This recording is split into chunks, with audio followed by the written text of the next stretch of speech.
अच्छे कर्म करो, शुभ कर्म करो, हाथ से ताली बजाओ और अच्छे जीवन को प्राप्त करो और भजन गाते रहो।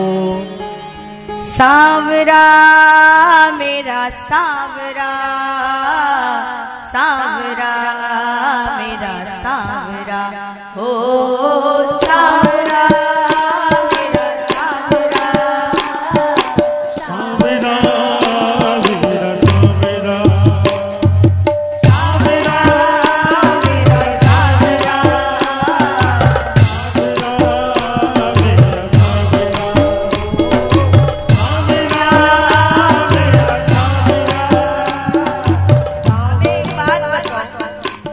हरिश्चंद्रपुर की धरती बार बार हम बोलते बोलो जय श्री राधे, तो बड़े धीमे से उठेगा जय श्री राधे। आलस से अच्छा नहीं होता और कथा में बड़े भाव से बैठना चाहिए। जब कथा में भजन हो तो आनंद से झूमना चाहिए। इसलिए ऐसी वाली ताली नहीं कि बस बजा रहे दीदी ने कहा सांवरा, नहीं, मीठी मीठी प्यारी प्यारी तालियां जिससे आपका जोश रहे तो हम सबको भी आनंद आए। बोलो जय श्री राधे।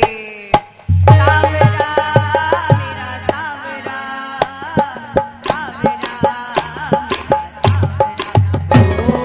सांवरा मेरा सांवरा, सांवरा मेरा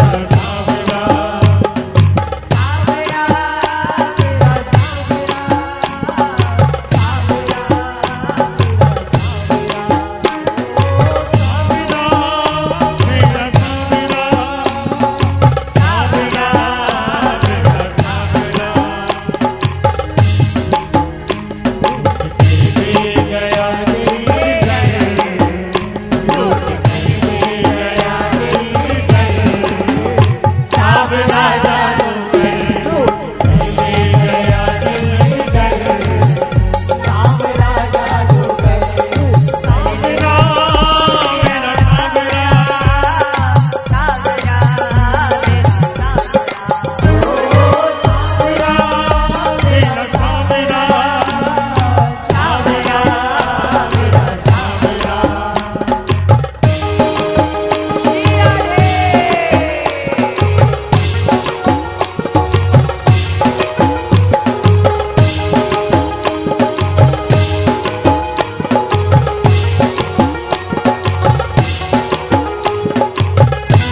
बस तेरी में हो गई, बस तेरी में वो बस तेरी में हो गई।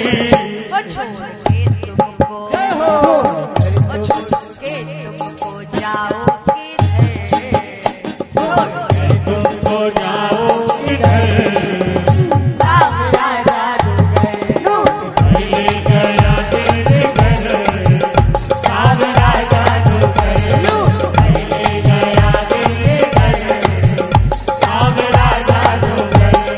सावरा मेरा सावरा, सावरा मेरा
सावरा, ओ सावरा मेरा सावरा, सावरा मेरा सावरा।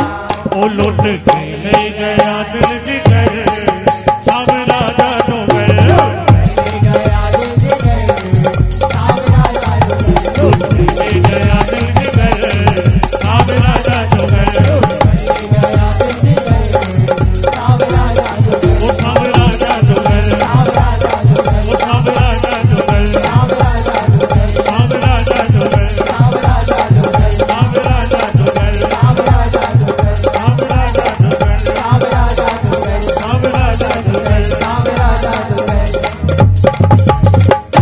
बोलिए सावरे सरकार की जय। और इस प्रकार से जन्मोत्सव की कथा है और भाव से बैठिए, कथा का श्रवण कीजिए। जिसको नृत्य करना रहता है वही जन खड़े हुआ करें।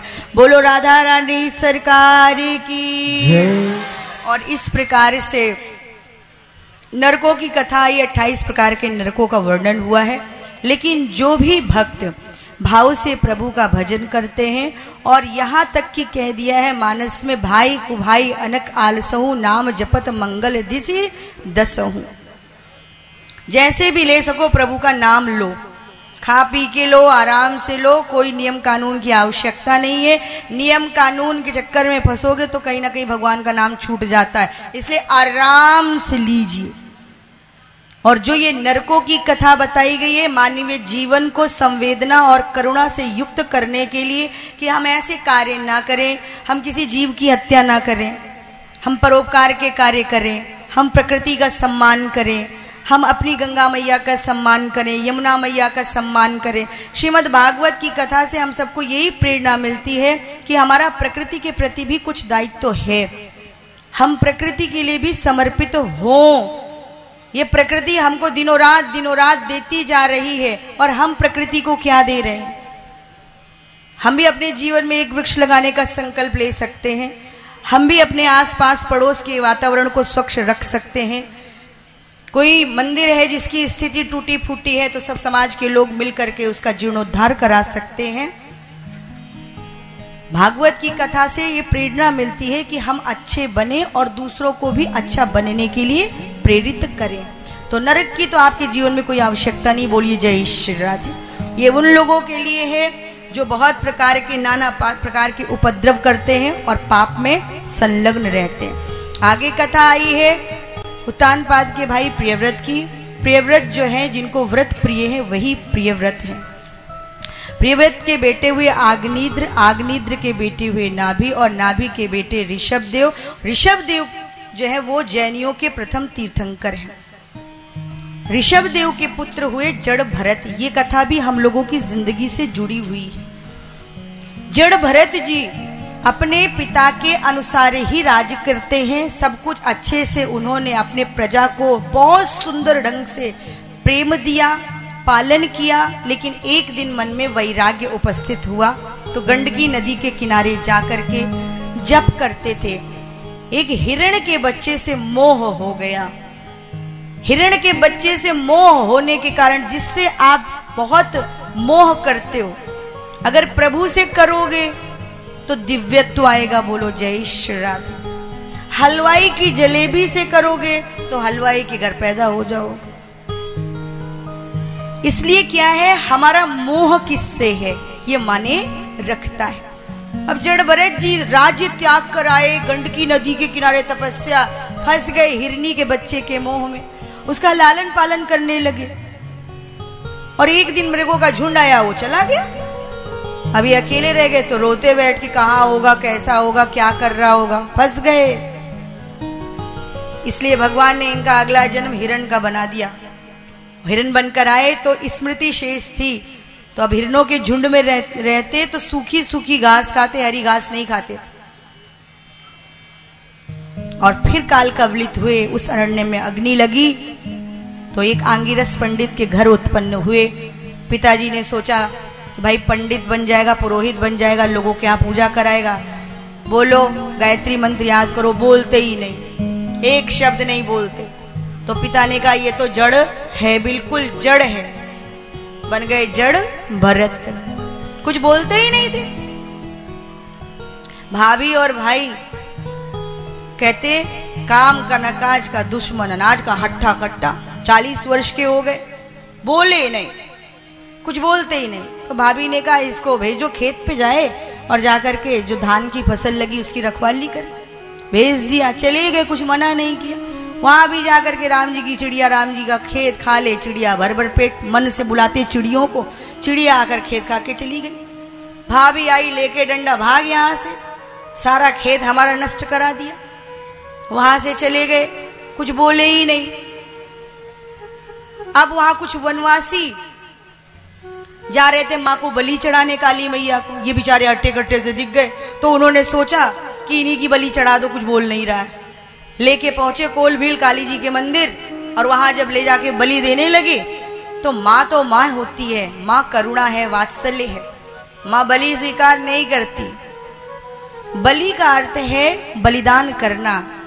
अपनी जो भावनाएं दुष्ट प्रवृत्ति वाली हैं, जो दुष्प्रवृत्तियां हैं, उनका बलिदान ही बलि है।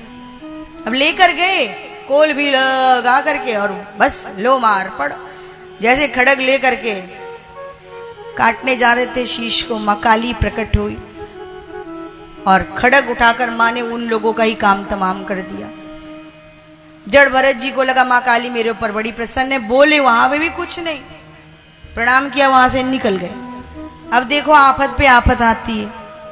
बैठे बेचारे चुपचाप।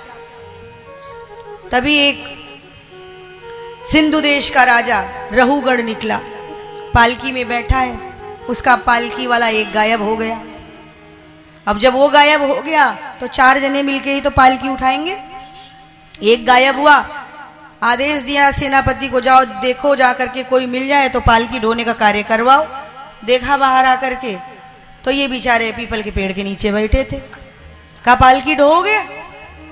कुछ बोले नहीं, चलो चल दिए चुपचाप। गए पालकी में लगा दिए गए।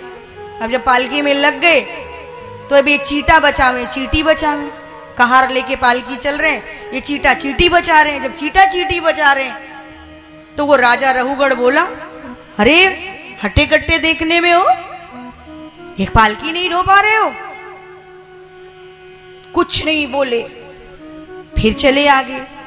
और जैसे कोई चीटा चीटी आए तुरंत पालकी को डगमगाने लगते।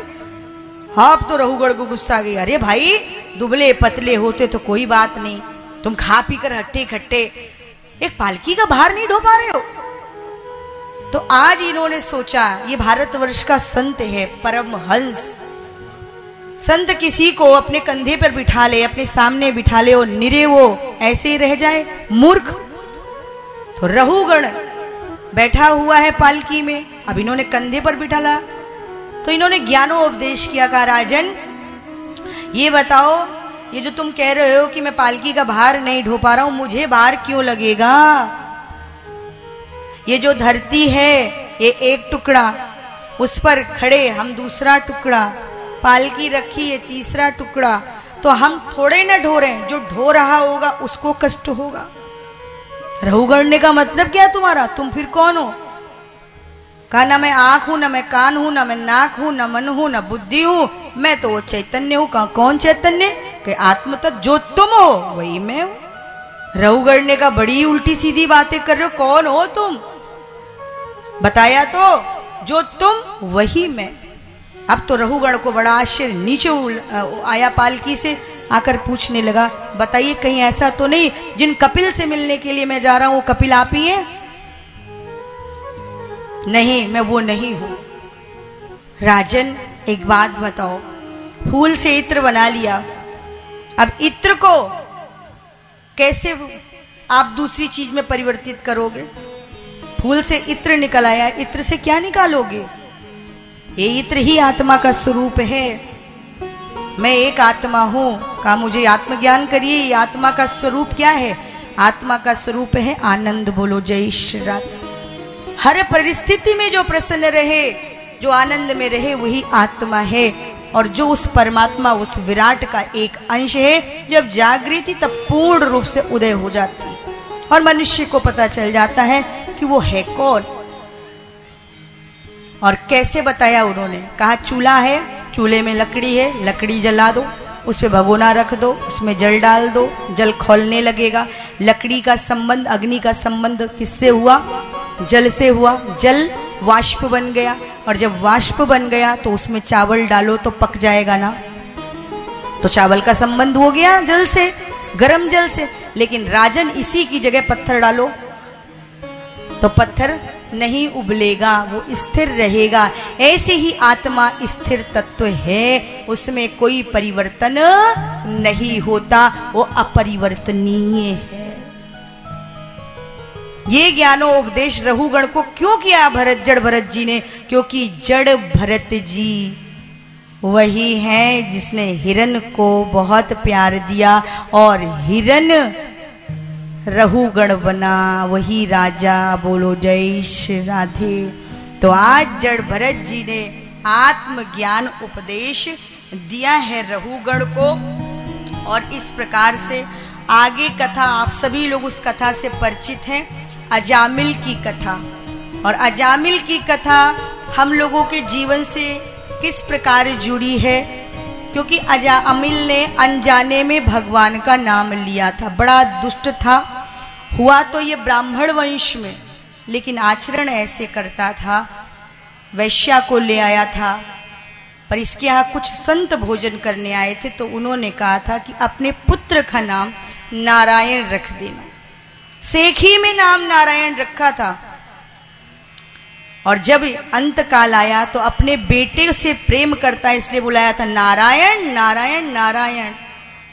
यमदूत भी आए और विष्णु के दूत भी आए।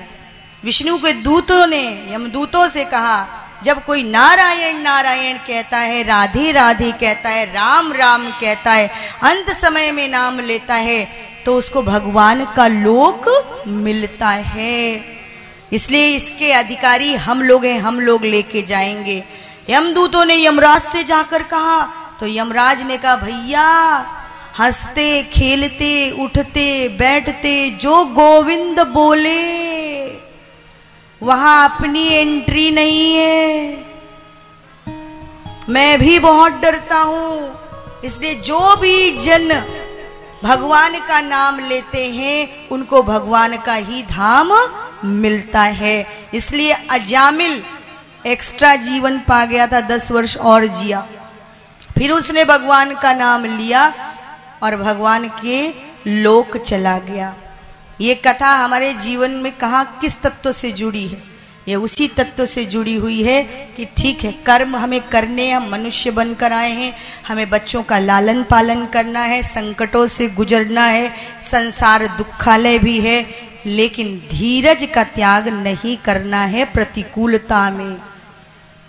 आप अपनी प्रार्थनाएं कभी मत छोड़ो, अपने इष्ट का नाम कभी मत छोड़ो। अजामिल की कथा, उसके उपरांत कथा आई है दक्ष प्रजापति के 11,000 पुत्रों की विरक्ति हुई है और फिर आगे देवताओं ने अपने गुरु बृहस्पति का अपमान किया है। देवताओं के गुरु हैं बृहस्पति, लेकिन एक बार कुछ नाराज होकर चले गए तो देवताओं ने विश्वरूप को अपना गुरु बना लिया। विश्वरूप असुरों को भाग देता था। अब जब असुरों को भाग देता था विश्वरूप, इंद्र को बहुत बुरा लगा, इसलिए इंद्र ने विश्वरूप की हत्या कर दी। और विश्वरूप की जब हत्या हुई तो त्वष्टा ने एक यज्ञ किया और उस यज्ञ में मनोकामना ये करी कि इंद्र को मारने वाला पुत्र हमें प्राप्त हो। तो उस यज्ञ से प्रकट हुआ वृत्तासुर, और ये वृत्तासुर जब युद्ध में गया है तो भारत वर्ष के एक ऋषि, उनका नाम है दधीचि, उन्होंने अपनी हड्डियों का दान किया कि वृत्तासुर अगर किसी से मारा जा सकता है तो वो है दधीचि की हड्डियां। दधीचि की हड्डियों से वज्र बनाया गया और उस वज्र से वृत्तासुर को मारा गया था। यहाँ पर परीक्षित ने पूछा कि वृत्तासुर को भगवान ने वज्र से उसको समाप्त करवाया, ये वृत्तासुर का पूर्वजन्म क्या था? तो वृत्तासुर पूर्वजन्म में चित्रकेतु नाम का राजा था। इसकी 125 करोड़ रानियां थी, कोई गर्भवती नहीं हुई। एक ऋषि के आशीर्वाद से छोटी रानी गर्भवती हुई थी, उसके बच्चा हुआ और जब बच्चा पालने में था तो किसी ने जहर दे दिया जिस दिन नामकरण था। और जब जहर दे दिया तो उत्सव हाहाकार में बदल गया। तब नारद जी का आगमन हुआ। चित्रकेतु अपनी जीवन की लीला को समाप्त करने जा रहा था तो नारद जी ने आकर समझाया कि इस प्रकार से तुम विकल मत हो, ये पुत्र पुत्रियां किसी के नहीं, सब देह का संबंध देह में ही रह जाएगा। लेकिन चित्रकेतु नहीं माना, उसने कहा हमारी समाज में बहुत बेइज्जती हुई है, बहुत अपमान हुआ है, इसलिए हम अपने जीवन को समाप्त करेंगे नारद जी। तो नारद जी ने कहा उस आत्मा को बुलाएं। उस आत्मा का, उस प्रकाश का आवाहन किया गया और पूछा गया तुम पहचानते हो तुम्हारे ये पिता है? तो उसने कहा न जाने मेरे कितने जन्म हो चुके, ये कौन से नंबर वाले पिता है मैं नहीं जानता हूं।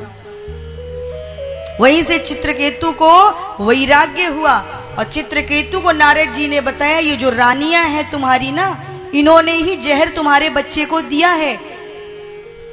तुमने पूर्व जन्म में जो कर्म किया था उसके अनुसार इन रानियों ने तुम्हारे बच्चे को जहर दिया। कैसा कर्म किया था?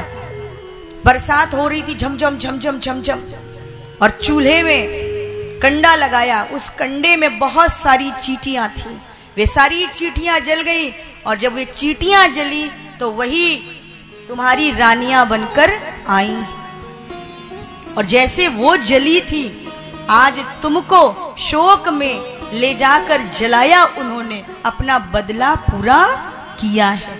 इसलिए चित्रकेतु अब तुम सावधान हो जाओ। और चित्रकेतु ने बहुत सुंदर भाव से भगवान की प्रार्थना की तो चित्रकेतु को भगवान शंकर ने कृपा करके विमान दिया था, ये गंधर्व बन गया। लेकिन एक बार भगवती भगवान शंकर के गोद में आरूढ़ थी। यस्यांके च विभाति भूधर सुता देवापगा मस्तके, वो देखा तो इसने सामान्य स्त्री पुरुष की कल्पना कर ली और जब ये कल्पना करी तो वहां पर मैया ने इसको श्राप दे दिया था कि जाओ जाकर तुम असुर प्रवृत्ति के होगे, इसलिए ये वृत्तासुर बना। बोलिए जय श्री राधे। और आगे की कथा में राजा परीक्षित के प्रश्न है कि भगवान केवल देवताओं को तो भगवान ने कभी नहीं मारा, न इंद्र को, न सूर्य को, न चंद्रमा को, लेकिन जब देखिए आसुरी संस्कृति जब आती है तो भगवान अवतार लेकर उसको मारते हैं। ऐसा क्यों? इस प्रश्न का जो उत्तर है वो उत्तर श्री सुखदेव जी ने राजा परीक्षित को ये दिया कि देखो, जब किसी से दुश्मनी करो तो वो ज्यादा याद आता है। आपको कोई गाली दे देगा ना तो 100 बार याद करो, कोई प्यार करेगा उसको याद कोई नहीं करता।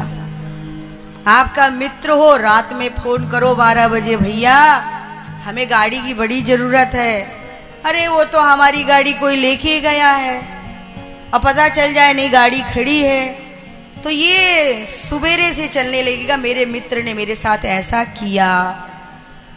शिशुपाल ने क्या किया था?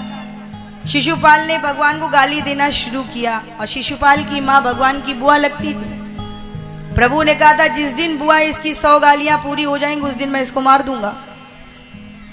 और जब गाली पूरी हुई भगवान ने शिशुपाल का वध किया और शिशुपाल की जो आत्मा का प्रकाश था वो 7 बार आसमान में घूमा और जाकर भगवान में मिल गया, सायुज्य मुक्ति हो गई। दुश्मनी के भाव से गाली देता था लेकिन देता था ना, भगवान को याद करता था। तो परीक्षित से श्री सुखदेव जी कहते हैं कि दुश्मनी में भी लेकिन प्रभु को याद तो करता है। बहुत प्यार हो तब भी लोग नहीं याद करते। इसलिए मैं जो तुम्हें कथा सुना रहा हूं वो कथा है हिरण्यकश्यपु की। हिरण्याक्ष तो पहले आपको सुना दिया कि हिरण्याक्ष का वध भगवान ने वाराह अवतार से किया और हिरण्यकश्यप उसी का भाई है। हिरण्यकश्यप को लगता है मेरे भाई हिरण्याक्ष को मार दिया। ये कथा सप्तम स्कंद में आगे आती है।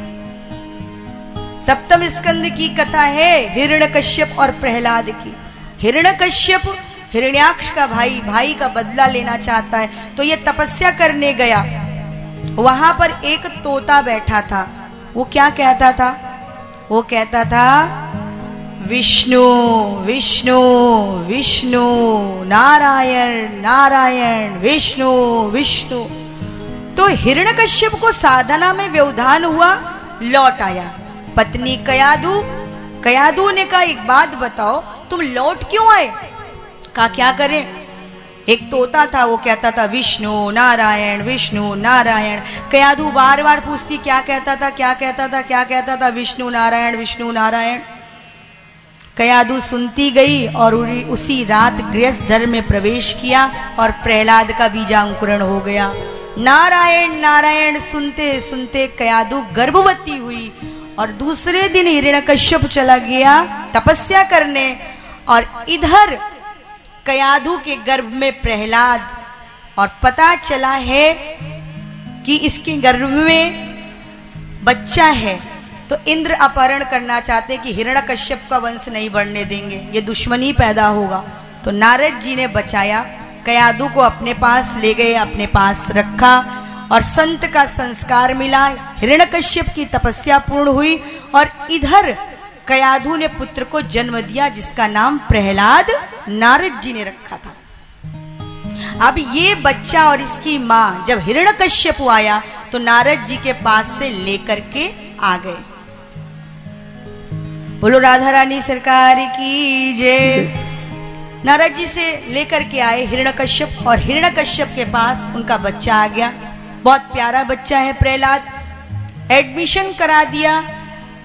कौन से स्कूल में पढ़ता था ये?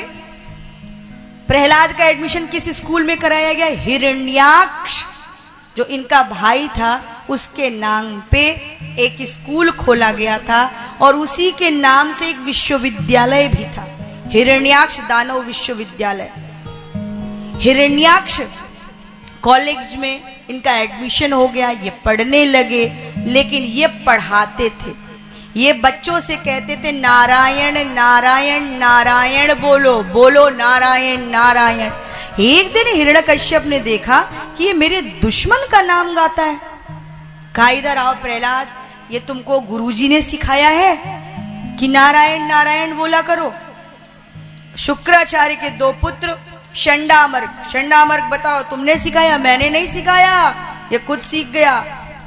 ये पता नहीं कहां से नारायण नारायण का। नारायण तो मेरा दुश्मन, उसके नाम का जप करते हो तुम? बेटा आज से मत करना। लेकिन वो और बड़ा नारायण नारायण, सारे बच्चे नारायण नारायण। तो अब प्रहलाद की विभिन्न प्रकार से परीक्षा ले ली हिरण्यकश्यप ने। अपने बच्चे को जहर देने से भी नहीं चूका, भोजन में जहर। लेकिन भगवान जब अपना भक्त बनाते हैं तो उसके सारे संकट अपने ऊपर ले लेते हैं। उनके भोजन में जहर, शंकर भगवान को फोन कर दिया कि जहर जहर खा लो, ध्रुव भोजन कर लेगा, बोलो जय श्री राधे। हाथियों को शराब पिला दिया, उनके पास जाकर छोड़ दिया प्रहलाद को। हाथियों को लगा हमारे गणेश जी आ गए, जय गणेश जय गणेश जय गणेश देवा। शीश पर बिठा लिया, यहां भी हिरण्यकश्यप हार गया। उसके बाद काले काले नागों के बीच में डाल दिया। जब नागों ने दर्शन किया ध्रुव का, तो शंकर भगवान दिखने लगे। तो कोई मस्तक पर आ गया, कोई उनका यज्ञोपवीत बन गया। यहां भी हिरण्यकश्यप फेल हो गया। उसके बाद जल में डलवाया गया, तो जल में एक कमल आ गया, उसी पर विराजमान हो गए प्रहलाद। नाना प्रकार के उद्यम करके हार गया। तो इसकी बहन होलिका ने कहा, होली आने वाली है, बोलो जय श्री राधे। मेरे पास एक शॉल है, भैया अग्नि लगवा देना, ये जलकर राख हो जाएगा, मैं बच जाऊंगी कि वो शॉल मेरे पास है। यहाँ अग्निदेव ने कहा कि प्रभु का भक्त है, हे हनुमान जी मारुतुल्य वेगम, सहायता करो। हनुमान जी ने कहा, अग्निदेव काम प्रारंभ होने दो। हवा का वेग ऐसे चलेगा कि धू धू करके होलिका जल जाएगी। बैठी लेकर के हवा का वेग आया, अग्नि प्रज्वलित हुई, शॉल उड़ गई, और हमारे प्रहलाद जी बचे, होलिका धू धू करके जल गई। तो भगवान ने रक्षा की। एक दिन प्रश्न करता है हिरण्यकश्यप, ये बता तू मेरा ही बच्चा है कि किसी और का? तू हर जगह कहता है सर्व विष्णुमयम जगत, जले विष्णु स्थले विष्णु, हर जगह विष्णु विष्णु। तो क्या ये जो खंबा है इसमें भी तेरा विष्णु है? प्रहलाद ने कहा, एक्सक्यूज मी, मैं अब भी आता हूं। प्रहलाद जी गए, खंबे के पास खड़े हुए, पूछा प्रभु हो? उसमें से आवाज आई, मैं हूं। और जब कहा मैं हूं, तो भक्त स्योर हो गया। और भगवान के बल से ही तो भक्त स्वाभिमानी दौड़ कर गए, हाँ है इसमें। कहा, अच्छा आज बताता हूं विष्णु के बच्चे को, जिसने मेरे बच्चे को गड़बड़ किया। गया और जा करके जैसे ही प्रहार किया, प्रहार करते ही नरसिंह भगवान प्रकट हुए। और जैसे ही नरसिंह भगवान प्रकट हुए, पूरे गुस्से में उठाया और हिरण्यकश्यप को अपने गोद में लिटाल करके छाती फाड़ने लगे। क्यों मार रहे मुझे? मुझे कोई नहीं मार सकता। मैं 12 महीनों में नहीं मारा जा सकता हूं। तुम्हारे लिए 13वां महीना बनवाया, पुरुषोत्तम मास। न दिन में मरूं न रात में मरूं, संध्या का समय, न घर में मरूं न घर के बाहर, तो देहली पर। देखते देखते भगवान नरसिंह ने हिरण्यकश्यप के प्राणों को पी लिया, फाड़ दिया उसके हृदय को। प्रहलाद जी रोने लगे, भगवान के सामने खड़े हो गए। प्रभु लक्ष्मी को भेजा गया, शांत करो। भगा दिया नरसिंह भगवान ने। प्रहलाद ने जब स्तुति की तो भगवान शांत हुए और भगवान ने जिह्वा से प्रहलाद को चाट लिया। और भगवान ने अब प्रॉमिस किया है प्रहलाद से कि तुम्हारे वंश में किसी को इस प्रकार से नहीं मारूंगा। बोलो जय श्री राधे। हे प्रहलाद तुम मेरे प्यारे। तो ये प्रहलाद जी की कथा श्रीमद् भागवत के 7वें स्कंध में आई है। 8वें स्कंध में भगवान ने गजेंद्र की रक्षा की है, गजेंद्र मोक्ष की कथा आई है। भगवान को जो प्यार से पुकारता है, भगवान चाहे चींटी हो, चाहे चीटा हो, हिरण हो, हिरणी हो, गीध हो, पशु पक्षी कोई भी, भगवान उसकी रक्षा करते हैं। और आगे कथा आई है, एक दिन की बात है, दुर्वासा ऋषि गए इंद्र से मिलने के लिए। तो इंद्र को एक माला दी कि हम तुमसे बड़े प्रसन्न हैं। इंद्र मदोन्मत्त थे, वो माला उठा के अपनी हाथी को पहनाया। हाथी ने उसको माला को पहन तो लिया, हाथी की बुद्धि क्या, पैर के तले मसल दिया। अब जब वो माला टूट गई तो दुर्वासा को बहुत क्रोध, और दुर्वासा ने श्राप दे दिया, जाओ तुम्हारा राज्य अब तुम्हारे पास नहीं रहेगा। स्वर्ग का राज्य छिन गया। और जब स्वर्ग का राज्य छिना तो इधर असुरों ने सोचा कि हमारा राज्य स्थापित हो जाए। तो राजा बलि ने प्रयास किया और स्वर्ग लोक का राज्य उनके पास चला गया। जब स्वर्ग के राजा असुर हो गए तो देवताओं को ऐसा लगा कि हमारा राज्य पुनः हमको प्राप्त हो। भगवान ने कहा प्राप्त हो सकता है, लेकिन इसके लिए आपको अमृत प्रकट करना पड़ेगा। समुद्र मंथन की कथा, समुद्र मंथन में विष भी निकला, धन्वंतरी भी आए, चंद्रमा भी, लक्ष्मी का आगमन, लक्ष्मी जी ने वर्ण किया नारायण का। समुद्र मंथन की कथा, भगवान ने मोहिनी रूप से अब फिर असुरों के साथ छल किया और अमृत देवताओं को पिला दिया। और जब देवताओं ने अमृत पी लिया तो पुनः राज्य प्राप्त हो गया। अब राज्य जब प्राप्त हुआ तो फिर मदोन्मत्त हुए। इस बार राजा बलि ने अपने गुरु की सेवा की, गाय की सेवा की, संत की सेवा की, और इस बार स्वर्ग लोक का राज्य नहीं मिला। इस बार राजा बलि त्रिलोकी के राजा हो गए। बोलो जय श्री राधे। और जब त्रिलोकी के राजा हुए तो अब देवता सुमेरु में छुपे छुपे, इनकी माता अदिति को बहुत कष्ट हुआ, इसलिए भगवान से याचना की, प्रभु रक्षा करो। और प्रभु ने वामन रूप लेकर के 3 पग भूमि की याचना की और राजा बलि ने दानवीर बलि बन करके 3 पग में तीसरा पग अपने को समर्पित किया। और भगवान के सामने राजा बलि अपनी भक्ति के कारण इस प्रकार से नत हुए कि भगवान बलि के यहाँ चतुर्मास में आज भी जा करके पहरेदारी करते हैं। बोलो जय श्री राधे। तो ये 8वें स्कंद तक की कथा थी और अब हम लोगों का प्रवेश होगा 9वें स्कंद में। और 9वें स्कंद में जन्म लिया पहले राम जी का और जल्दी ही जन्म होगा भगवान कृष्ण का। 9वें तिथि मधु मास पुनीता, शुक्ल पक्ष अभिजित हरि प्रीता। राम सिया राम सिया राम मेरे राम, राम सिया राम मेरे राम। मास पुनीता, शुक्ल पक्ष अभिजित हरि प्रीता। राम सिया राम मेरे राम, राम सिया राम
तपस्या फलित हुई और भगवान श्री राम वही मनु महाराज दशरथ बनकर आए और शत्रुपा जी कौशल्या बनकर आई।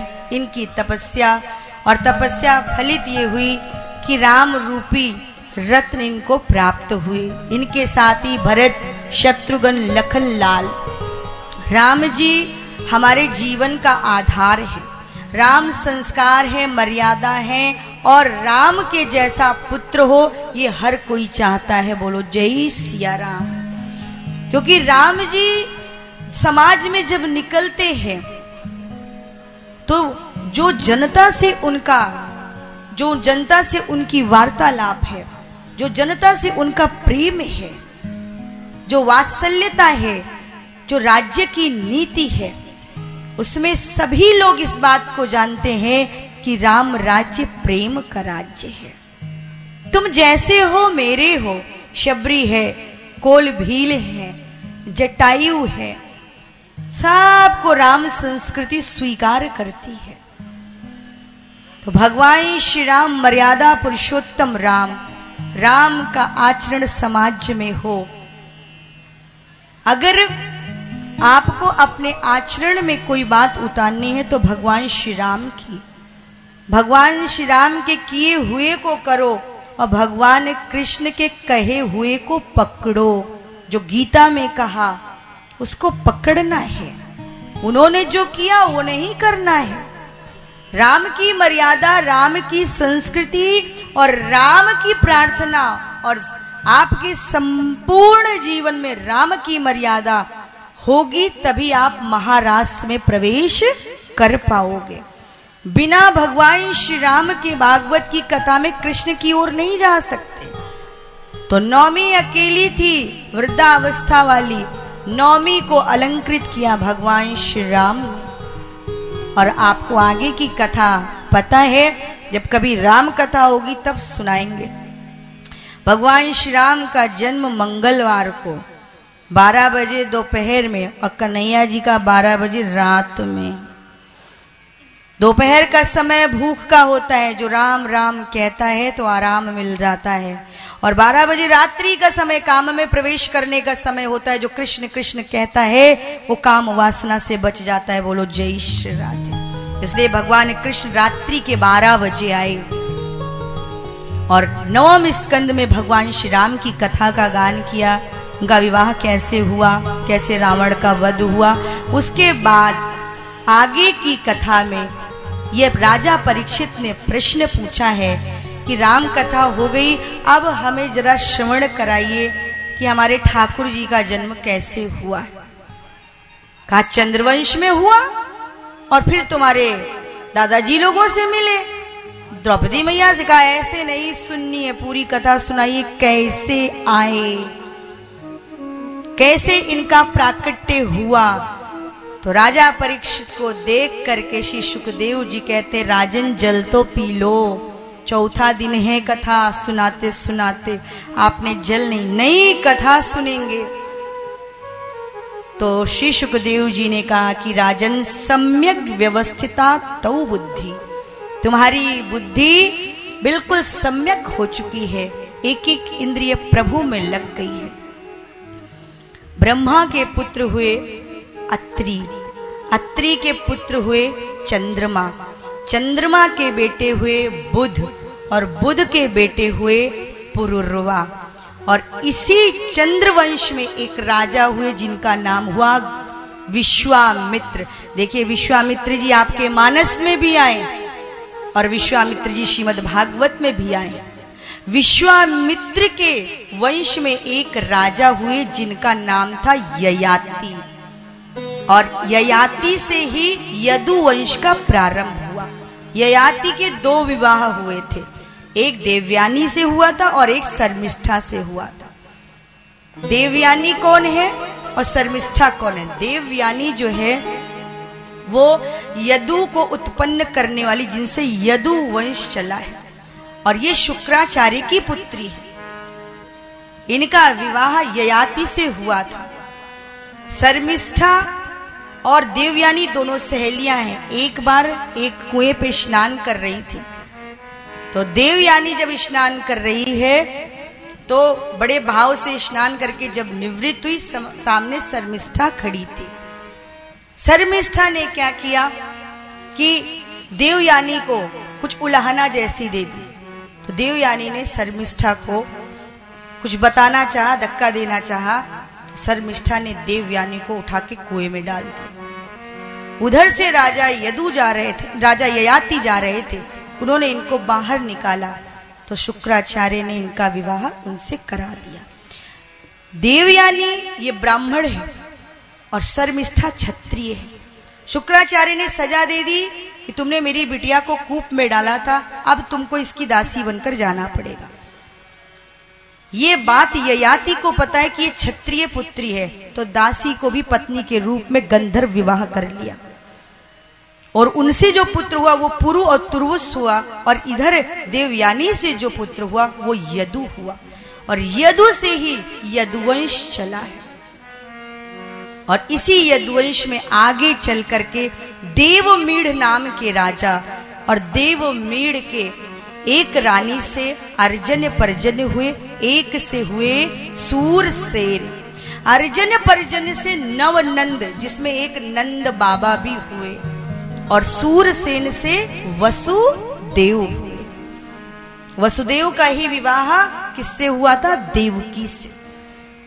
और इसी कथा में आगे मथुरा के राजा उग्रसेन, उनकी पत्नी गर्भवती, और एक दिन जंगल में विचरण कर रही थी तो द्रुमिल नाम के एक वृक्ष की छाया गर्भ पे पड़ गई, और ये बात उनकी पत्नी को पता चल गई। पवन लेखा नाम था उसका। ये पता चल गया कि जो ये बच्चा है ये हमारे वंश के लिए शुभ नहीं है, तो एक पिटारे में रख करके यमुना जी में प्रवाहित कर दिया गया। सूरसेन स्नान करने गए यमुना जी में प्रातः काल की बेला में, उस पिटारे को खोला तो उसमें वो बच्चा मिला। उस बच्चे को सूरसेन घर लेकर आए, तो सूरसेन जब उसको घर लेकर आते हैं तो वसुदेव के साथ ही वो बच्चा पालित पोषित हुआ, और वो बच्चा कौन था? कंस। तो वसुदेव का जो मित्र हुआ वो कंस था, इसलिए वसुदेव के प्रति उसका भाव था। जब बड़ा हुआ कंस, तो नारद जी ने आके बता दिया कि तुम सूरसेन के पुत्र नहीं हो, तुम उग्रसेन के बेटे हो, जो मथुरा के राजा हैं। इसको बड़ी ग्लानि हुई कि मेरे साथ ऐसा किया गया। ये तपस्या करने गया, शंकर भगवान को इसने प्रसन्न किया। शंकर भगवान ने इसको धनुष दिया, कहा जो इस धनुष को तोड़ेगा वही तुम्हारा काल होगा। आया, इसने मथुरा पर चढ़ाई की, उग्रसेन को जेल में डाल दिया, अपना राजा बन गया। विष्णवे नमः की जगह कंसाय नमः का जाप कराने लगा। जितना इसके साथ उग्रसेन ने अन्याय किया कि बचपन में प्रवाहित कर दिया गया, उसका बदला लिया। फ्रस्ट्रेशन में था, डिप्रेशन में था, इसके मन में वो क्रांति, वो अग्नि भभक रही थी। और इसके चाचा की पुत्री है देवकी, देवक की बेटी देवकी। तो ये चाहता है कि बचपन से साथ साथ रहे वसुदेव के साथ, तो क्यों ना वसुदेव जी को अपना संबंधी बना ले। इसलिए विवाह देवकी के साथ करने को सोचा। विवाह का शुभ दिन, और इधर देवता त्रस्त हैं कि शिशुपाल, दंतवक्र, इन सब का धरती पर आतंक बढ़ रहा है, इनसे बचाओ, धरती गाय का रूप। तो प्रभु ने कहा धीरज रखिए, शीघ्र ही आऊंगा, मैं देवकी का पुत्र बनूंगा, वसुदेव का पुत्र बनूंगा। वो रात्रि बुधवार की होगी, घड़ी में रात्रि के 12 बजे होंगे, रोहिणी नक्षत्र होगा, और फिर रात्रि में धीमे धीमे मैं गोकुल पहुंच जाऊंगा। बोलो जय श्री राधे। देवकी का विवाह शुभ दिन आया। अब कंस बहुत प्रसन्न है, कंस के मन में अतीव प्रसन्नता कि मेरी देवकी का विवाह है। सब प्रकार के साजोगाज की व्यवस्था। अब तो धर्म को धुरी के रूप में धारण करने वाले हमारे ठाकुर जी के प्राकट्य की कथा, तो आप लोग बिल्कुल जो धर्म का स्वरूप है, अब वो आपके मध्य में आ रहे हैं, तो आप थोड़ा सन्नद्ध होकर बैठे, जो फैल कर बैठे हैं, आराम से बैठे हैं, थोड़ा सन्नद होकर बोलिए, बोलिए राधा रानी सरकार की जय। देवकी का विवाह साज होगा, आज बड़ी प्रकार की व्यवस्था, मेरी बहन का विवाह हर प्रकार से प्रसन्न है कंस। और स्वयं सारथी बना, कहा अपनी बहन को विदा कराने मैं जाऊंगा, मैं लेकर जाऊंगा इसको साथ में। सारथी बनकर बैठा है, लगाम घोड़ों की अपने हाथ में, बहन दुल्हन के वेश में, वसुदेव जीजा जी के रूप में लेके रथ चला आकाशवाणी। अरे कंस जिसको इतने प्यार से लेकर जा रहा है, इसी का 8वां गर्भ तेरा काल है। विश्वास नहीं हुआ, कंस को फिर कान लगाकर सुना, हाँ 8वां गर्भ तेरा काल बनेगा। आप तो कंस ने निकाली तलवार और कहा इस देवकी को मार दूंगा जैसे रावण ने कौशल्या जी का हरण किया था। न रहेगा बांस न बजेगी बांसुरी, इसी को मार देते काम तमाम। तो वसुदेव जी बीच में आए, कहा ये बात बताओ, मातृशक्ति पर कभी इस प्रकार से वार करना चाहिए? कलंकित हो जाओगे कंस, हम दोनों मित्र हैं, मेरे वचन पर विश्वास करो, मुक्त करो, हम दाम्पत्य में उतरेंगे और जब हमारा बच्चा होगा 8वां तो हम तुम्हें लाके दे देंगे, तुम्हारा काल समाप्त। कंस मान गया, लेकिन समझदार लोगों ने फिर समझा दिया कि भैया 8वां पहला भी तो हो सकता है, काल पहले आ सकता है, निगरानी रखो।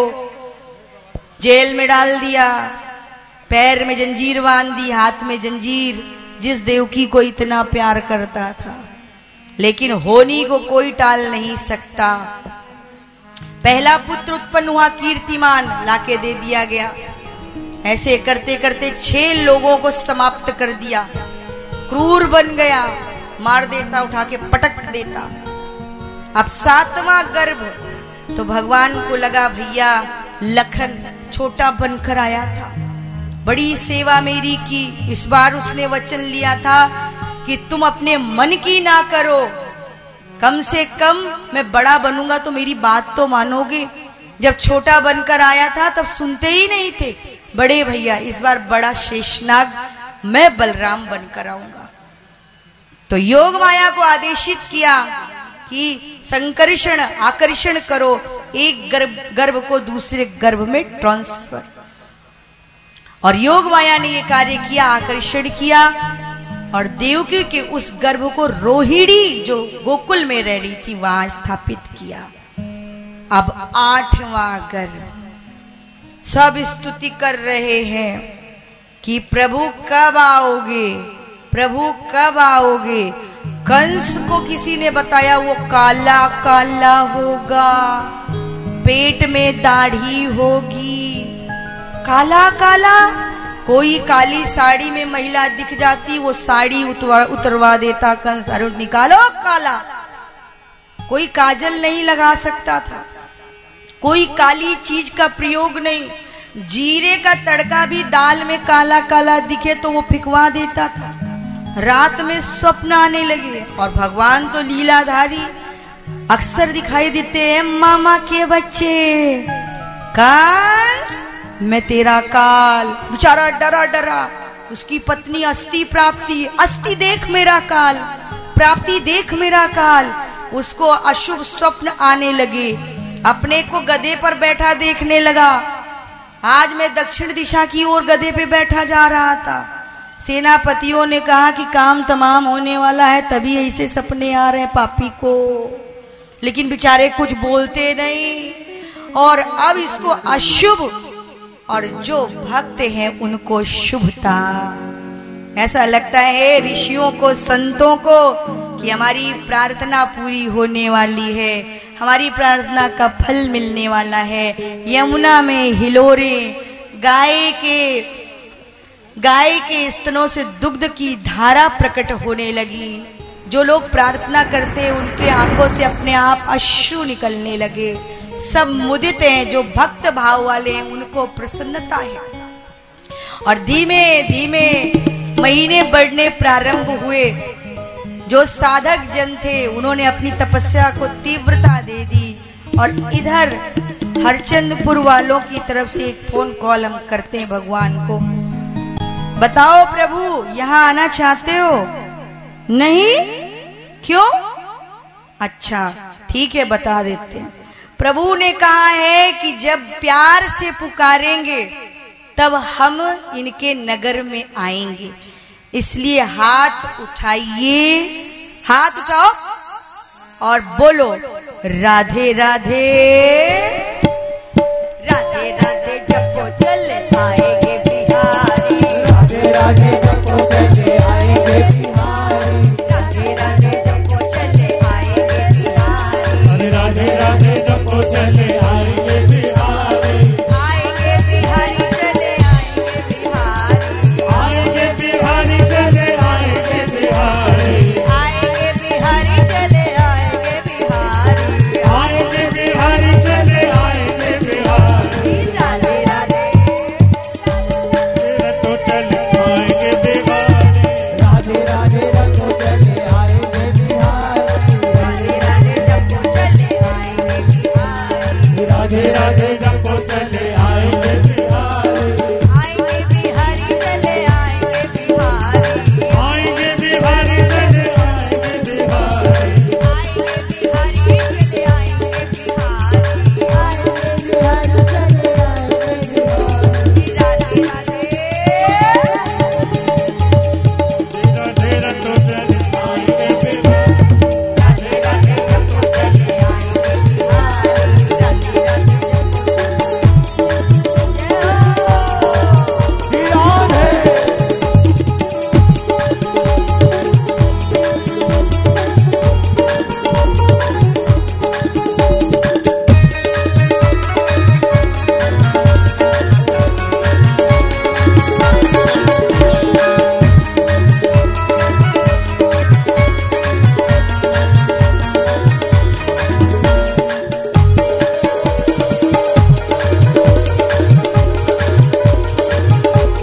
राधा मेरी चंदा चकोर है बिहारी, राधा मेरी चंदा चकोर है बिहारी, राधा मेरी चंदा चकोर है बिहारी, राधा मेरी चंदा चकोर है बिहारी,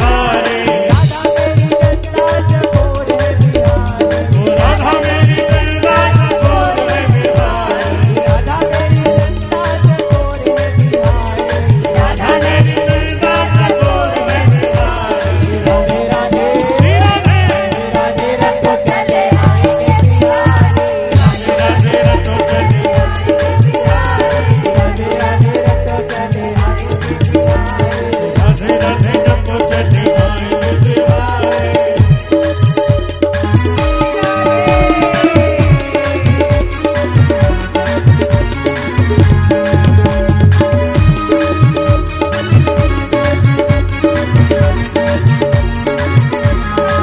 और देखते देखते क्या हुआ, देवकी मैया को स्वप्न आ रहा है।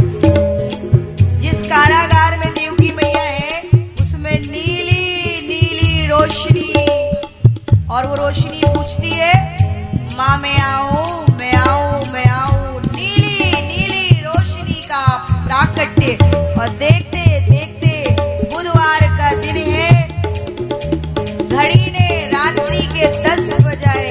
कोई कहता है माँ मैं आऊं, अरे लोग बोले तो सही, राधे राधे बोले तभी तो आएंगे। श्री राधे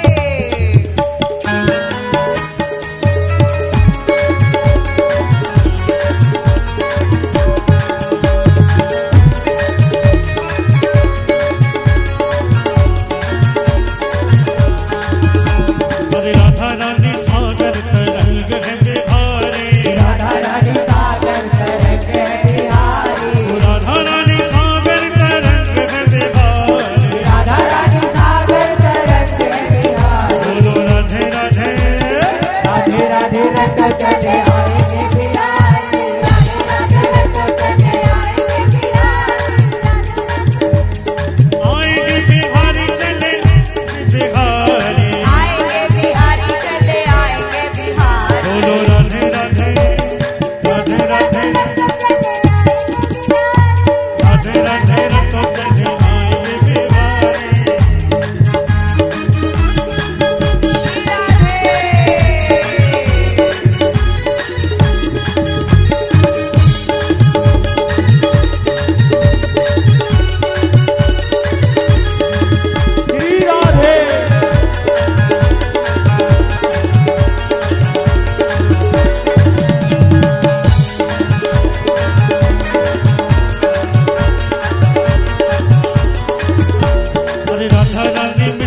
निशा जनिष्यते, और घड़ी ने बजाए 12 बजे रात्रि का समय, घंटा बजा टन टन टन टन टन टन टन टन टन टन।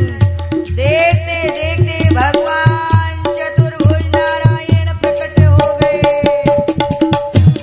अब चतुर्भुज नारायण जब प्रकट हुए तो मैया देव की लल्ला चाहती है, मेरी बाप लल्ला चाहती है ना, तो मैया ने कहा सुनो जरा आधी उम्र के तो हो, बोलो जय श्री राधे। तो भगवान अपने से आधे हो गए, कहा बोलो।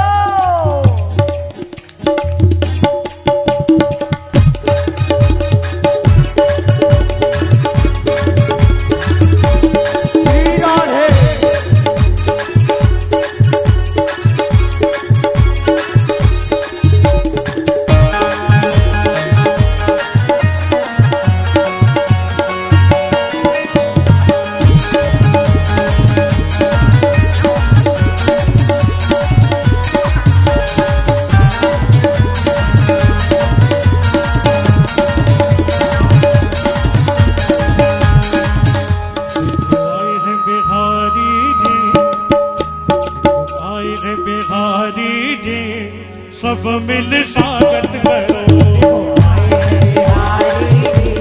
सब मिल स्वागत करो, स्वागत करो, स्वागत करो, स्वागत करो, स्वागत करो, अरे स्वागत करो, स्वागत करो, स्वागत करो, स्वागत करो। और भगवान से कहा छोटे बन जाओ, भगवान आधे से बने। अरे मैया ने कहा जेना है, तो मैया कितने बड़े, गर्भ के ताजे बालक की तरह छोटे बन गए। बत्तीसी निकाल के मैया ठीक है, कहा बत्तीसी अंदर करो। सब दुनिया में बोलेंगे देवकी ने लल्ला जायोगी भूत, बत्तीसी अंदर। और जैसे ही बत्तीसी अंदर तो बस लाला है गए हो, बधाई हो, बधाई हो। लेकिन लाला कह रहे मैया मामा बड़ा खतरनाक, मुँह को चुपके चुपके यमुना जी के रास्ते से गोकुल पहुंचा दो, और हमारे लाला को लेके वसुदेव जी गोकुल चले हैं। श्री राधे। आए हैं बिहारी जी, सब मिल स्वागत करो, आए हैं बिहारी जी, सब मिल स्वागत करो, अरे स्वागत करो, स्वागत करो, स्वागत करो, स्वागत करो, स्वागत करो, स्वागत करो,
भाइयों बधाई हो, बधाई हो, भैया लोगों बधाई हो, बधाई हो, बाबा लोगों बधाई हो, बधाई हो।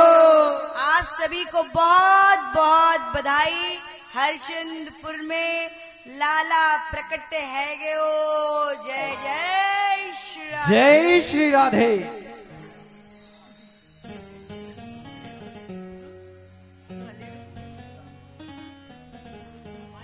श्री राधे। बोले कृष्ण कन्हैया लाल की। जय। आपके बीच में आज श्री कृष्ण जन्मोत्सव बहुत धूमधाम से मनाया जाएगा। अभी आपके बीच में कुछ बहनें हमारी जाएंगी। जो भी श्रद्धा अनुसार आप पुष्प भेंट करना चाहते हैं, बधाई देना चाहते हैं, वो हमारी बहनों को दे सकते हैं। आपके बीच में हमारी बहनें आ रही हैं। कृष्ण जन्मोत्सव के उपलक्ष्य में जो भी बधाई बन सके आप सभी पुष्प भेंट करने की कृपा करें। तब तक बधाई गाई जाएगी। उसी बीच में आप सब श्रद्धा अनुसार बधाई देने की कृपा करेंगे।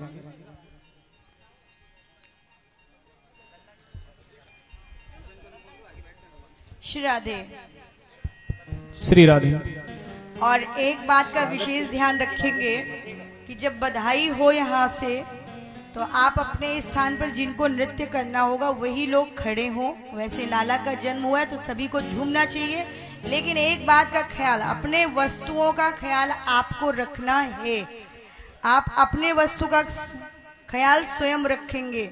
बोलिए राधा रानी सरकार की जय। मैं निवेदन करूंगा, हमारे बीच में श्रीमान ब्रजेश सिंह जी पधारे हैं। आपका बहुत बहुत स्वागत अभिनंदन है। मैं निवेदन करूंगा कि व्यासपीठ से आशीर्वाद प्राप्त करेंगे आदरणीय ब्रजेश सिंह जी। और इसी कड़ी में हमारे बीच में पधारे प्रतापगढ़ से कैप्टन सुभाष सोझा जी, सपरिवार पूज्य श्री जी का स्वागत करेंगे, सम्मान करेंगे, व्यासपीठ से आशीर्वाद प्राप्त करेंगे। इसी कड़ी में रायबरेली से पधारे हमारे श्रीवास्तव परिवार, श्री राधे श्याम श्रीवास्तव जी, श्रीमती किरण श्रीवास्तव जी, श्री अरविंद श्रीवास्तव जी, श्रीमती प्रभा श्रीवास्तव जी, श्री आशीष प्रकाश श्रीवास्तव जी, श्रीमती निशा श्रीवास्तव जी, डॉक्टर अनुभव श्याम श्रीवास्तव जी जो कि संगठन के राष्ट्रीय सचिव हैं विश्व मंगल परिवार सेवा संस्थान के। आप सभी के द्वारा पूज्य श्री जी का सम्मान किया जाएगा मुकुट पहनाकर। आप सभी से मेरा आग्रह है मंच तक जाएं, पूज्य श्री जी का सम्मान करें।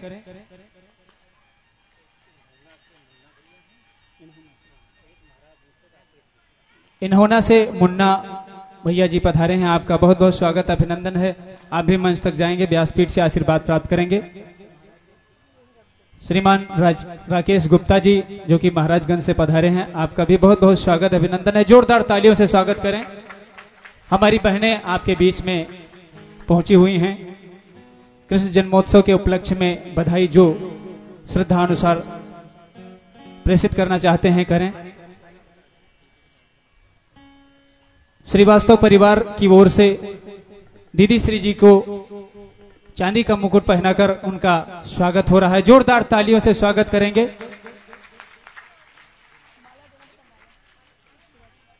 मैं निवेदन करूंगा हमारी मातृ शक्तियों से कि भगवान कृष्ण का पूजन बारी बारी से करती रहें, आती जाएं बारी बारी और पूजन करती रहें। बड़े सौभाग्य का दिन है कि आज आपके इस हरचंदपुर के जनपद इंटर कॉलेज में बहुत ही सुंदर देदीप्यमान आयोजन के बीच में आज श्री कृष्ण जन्मोत्सव को बहुत धूमधाम से जो मनाया जा रहा है। पूज्य श्री जी की कथा का चतुर्थ दिवस है। चतुर्थ दिवस की कथा आज यहाँ पर विश्राम लेगी। आज के प्रसाद की व्यवस्था गणपति पूजा महोत्सव की कमेटी के द्वारा है। जोरदार तालियों से स्वागत करेंगे। इसी बीच हमारे बीच में पधारे श्रीमान गिरीश मिश्रा जी जो कि उपाध्यक्ष हैं राज्य ललित कला अकादमी उत्तर प्रदेश, दर्जा प्राप्त राज्य मंत्री उत्तर प्रदेश सरकार, वो भी कार्यक्रम में पधारे। उनका भी बहुत बहुत हार्दिक स्वागत अभिनंदन है। मैं निवेदन करूंगा डॉक्टर अमर सिंह जी हमारे बीच में हैं, राष्ट्रीय महासचिव हैं विश्व मंगल परिवार सेवा संस्थान के। आपका बहुत बहुत स्वागत अभिनंदन है। कैप्टन सुभाष ओझा जी राष्ट्रीय सचिव शपथनीक, डॉक्टर अनुभव श्याम श्रीवास्तव जी राष्ट्रीय सचिव, doctor Jaiveer Singh ji principal RMP degree college Sitapur शपथनीक। आइए आपके बीच में बधाइयां गाई जाएंगी। उसी बीच श्री जी रसोई जो संचालित हो रही है श्री धाम वृंदावन में, आप भी उसमें सहयोग देकर पुण्य के भागी बने, यही मेरी आप सभी से आशा है, विश्वास है।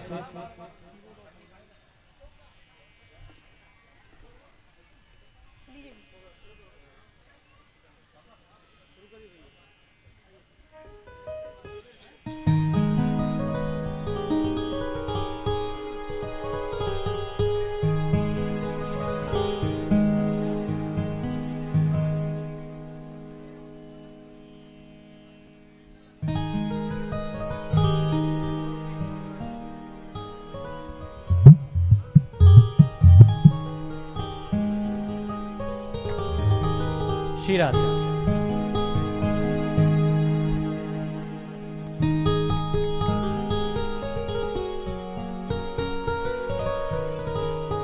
हमारे कलाकार बंधुओं पर अनिल जैन जी के द्वारा पुष्प वर्षा चलो श्री जी के बोलो ऊपर। राधा रानी सरकार की जय। चलिए आइए बधाई में हम सब चलते हैं, प्रवेश करते हैं। श्री राधा।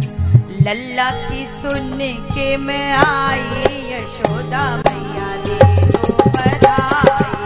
लल्ला की सुन के मैं आई, यशोदा मैया दे दो बधाई। लल्ला की सुन के मैं आई, यशोदा मैया दे दो बधाई। लल्ला की सुन के मैं आई, यशोदा मैया दे दो बधाई।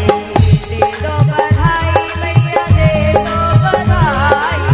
दे दो बधाई मैया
का जन्मोत्सव है, कल नंदोत्सव है और गिरिराज पूजन कल भी बहुत अद्भुत कार्यक्रम।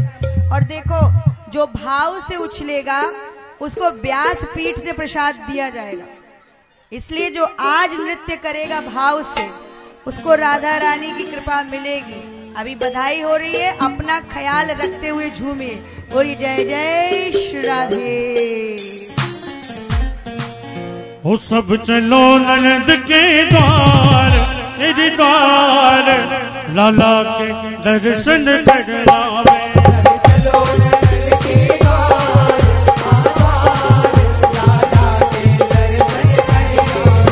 लाला के दर्शन करवावे।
दर्शन करवावे।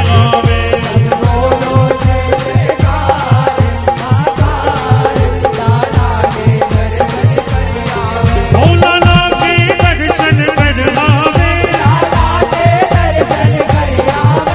लाला के दर्शन करवावे। सब चलो सब चलो सब चलो ननद के द्वार, द्वार लाला के दर्शन करवावे।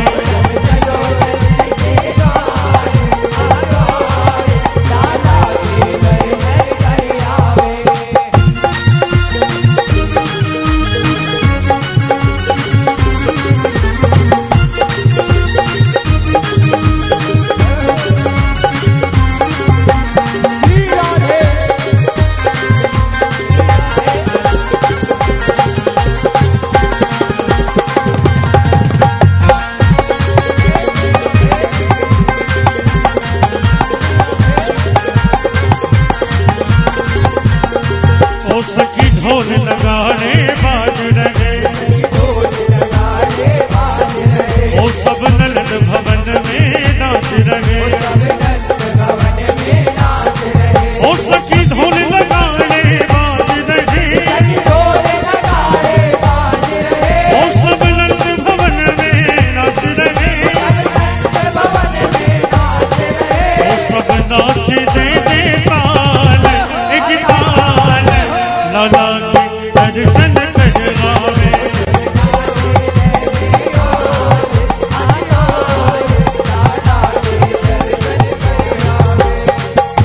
जितने भी लोग पीछे खड़े हैं जरा दोनों हाथ ऊपर उठा दें। जितने भी लोग इस पंडाल में मौजूद हैं एक बार जरा दोनों हाथ राधा रानी के लिए। सब बोलो जय जयकार जयकार, लाला के दर्शन करवावे।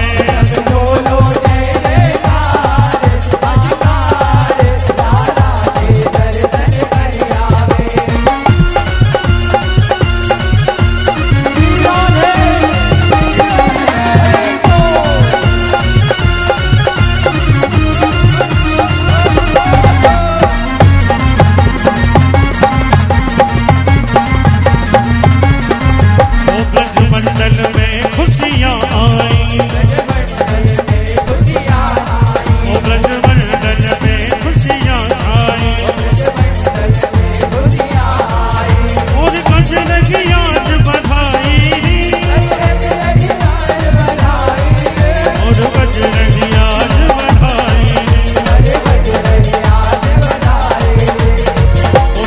ब्रजवासी बलिहार बलिहार लाला के दर्शन करवावे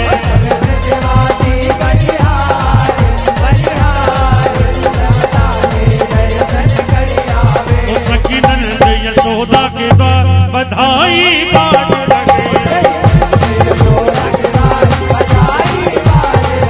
सखी नंद यशोदा के द्वार बधाई बाज लगे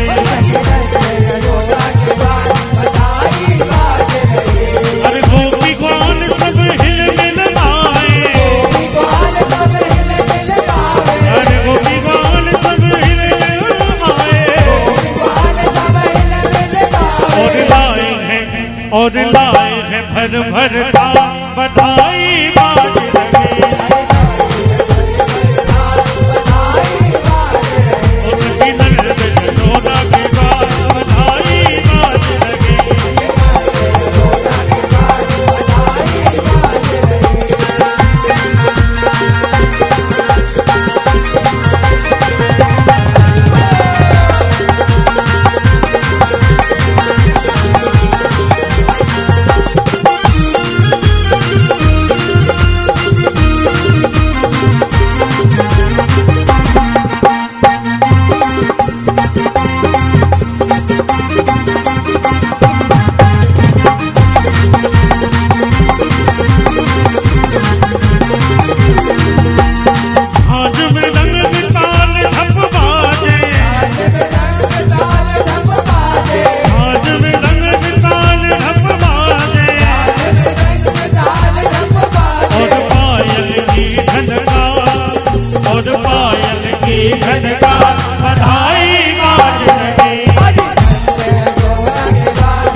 आरती में प्रवेश होगा। बोलिए कृष्ण कन्हैया लाल की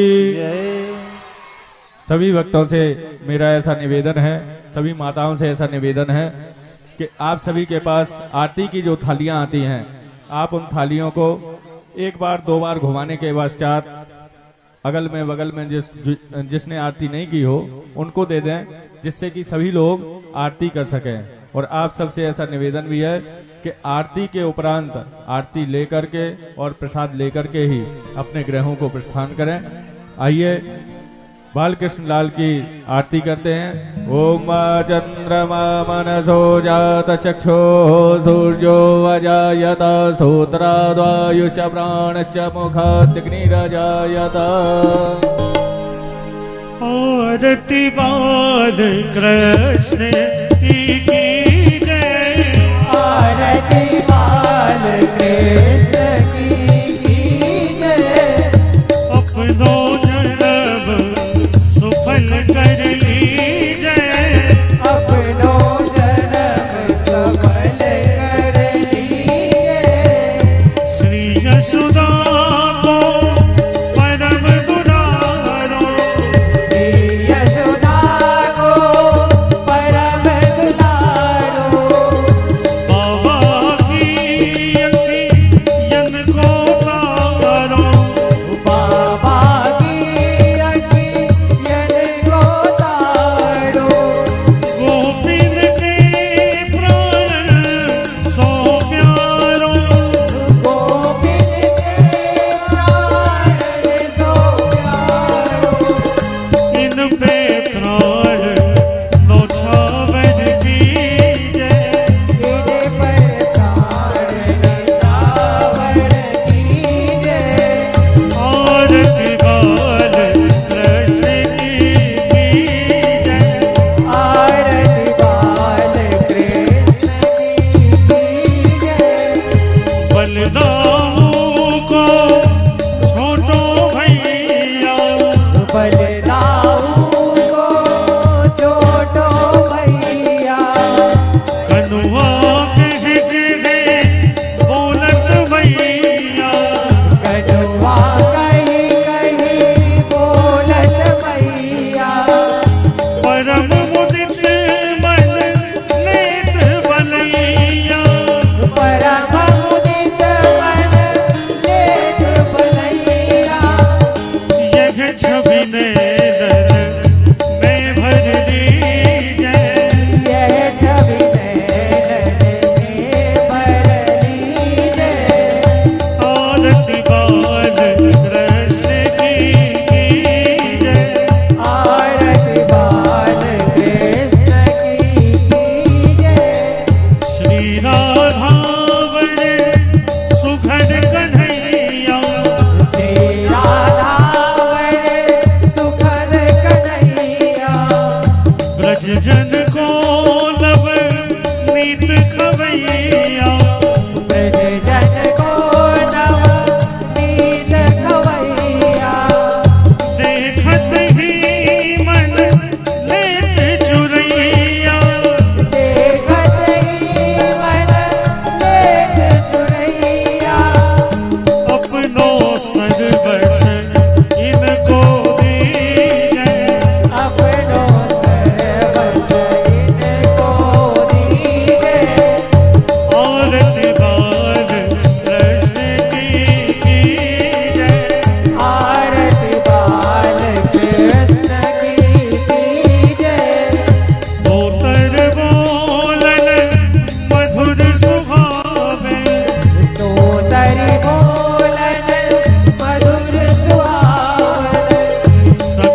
महाराज की, बाल कृष्ण लाल की, नुनको भैया की, भवानी शंकरी की, राधा कृष्ण भगवान की, श्री हनुमान जी महाराज की, अचलेश्वर महादेव की, गंगेश्वर महादेव की, शिवारेश्वर महादेव की, भवरेश्वर महादेव की। जय जय श्री राधे।